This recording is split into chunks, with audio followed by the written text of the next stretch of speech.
What do you see as far as the near term and maybe even projected, 2 to 3 years out with the real estate housing market? How do you see things progressing as we go forward? Do you see a change in affordability?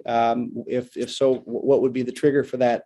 But really curious to know your thoughts on the market. If you had told me at the beginning of this pandemic that we would have home prices as high as they are now, I would have told you you're out of your mind. When this started and I saw as many people signed up for the forbearance, I was sick to my stomach. I'm like, oh, here we go again. It's going to be another collapse. I thought home prices were going to tank. I did too.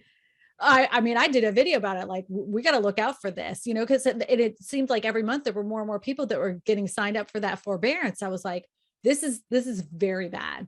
And then I was thinking, how many people are going to be actually going into somebody's house when they're like infected with who knows what, and you're going to die from it. I would have never predicted that. I'm very leery on giving any kind of predictions. What I see 10 years down the road is that we're going to see a lot more corporate buyers making people into renters, because they flat out have said it isn't just the people at Tricon, like you saw in that 60 Minutes clip.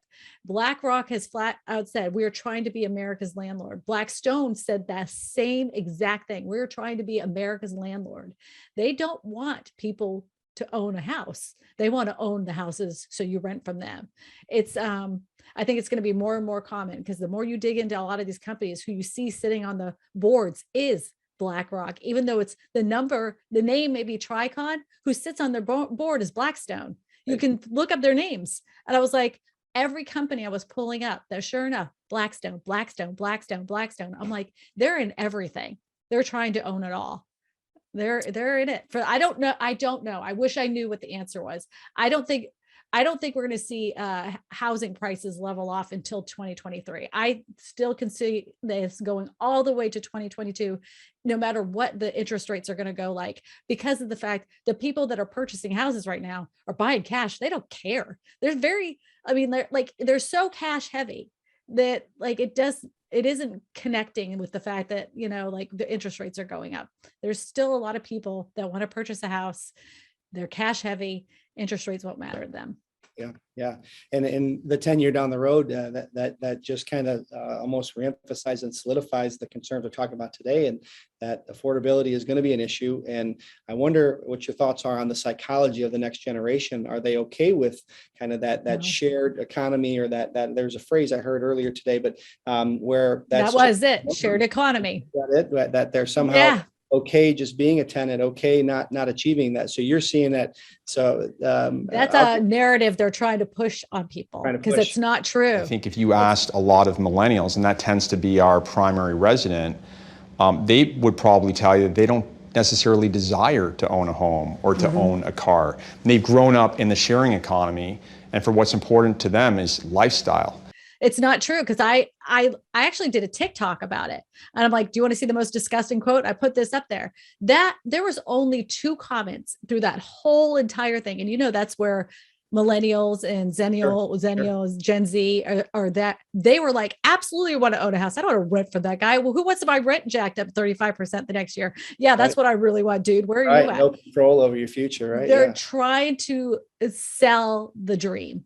And if you look at some of these companies, the way that they're doing these build to rent communities, because a lot of the newest construction are not even subdivisions that are built for people to purchase. It's intended to only build to rent. That's it. That's the whole intent of it. And the way that they try to sell it is it's really gross, honestly. I mean, you read the flowery thing saying, oh, you don't have to worry about anything. We take care of it all. You can even have pets. It's nauseating. And then they got the guy like walking his dog and he's waving, and the other guy's flipping the burger on I'm not joking. And they're throwing a football, and the one kid's like, oh, sorry. And I'm like, what are you doing? It's Blackstone. Like the Twin Zone. They actually own the dog and the grill. They're just renting that as well, right? It's not even their own pets. Exactly. Well, And they make it seem like kids are so entitled. They don't want to save up for it. And this came out today at Market Watch. They said the kids today are so entitled. They don't even want to work for it. They rather just rent it. That's what BlackRock said today. That's what I read. That's exactly what I read. It was the president of BlackRock that came out and said it was not Blackstone, it was BlackRock. And he said that they called them the entitled generation and felt as if that they weren't willing to work hard enough to sacrifice to do anything but rent, which is the narrative they're trying to paint. Well, I remember this is gross. That's not true. The word icky comes to mind when I think about these things, right? Yeah, I think he's full of baloney. They're trying to paint this picture. But I remember after the 08 crash, and I've been doing this 26 years full time, and we lost everything in the crash. We thought we were smarter than the average bear, Kristina, and we realized quickly that we weren't, and it was a very bumpy time.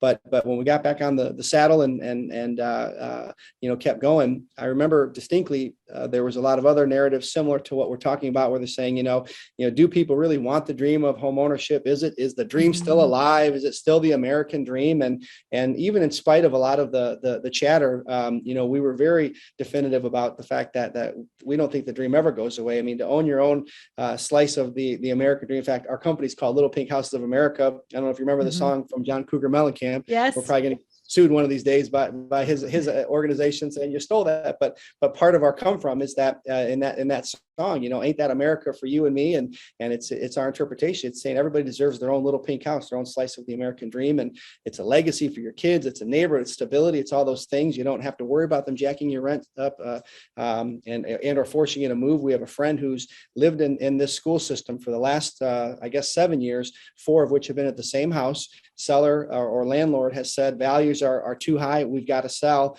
Gave them essentially a 30-day notice, and they're scrambling because they can't find anything to rent in this school system. And it's one of countless examples of what happens when you don't control your own property and ultimately, I'd say, even your own destiny. So for whatever it's worth, I agree. The American dream is still strong and alive. It's just becoming more and more difficult for people to achieve that.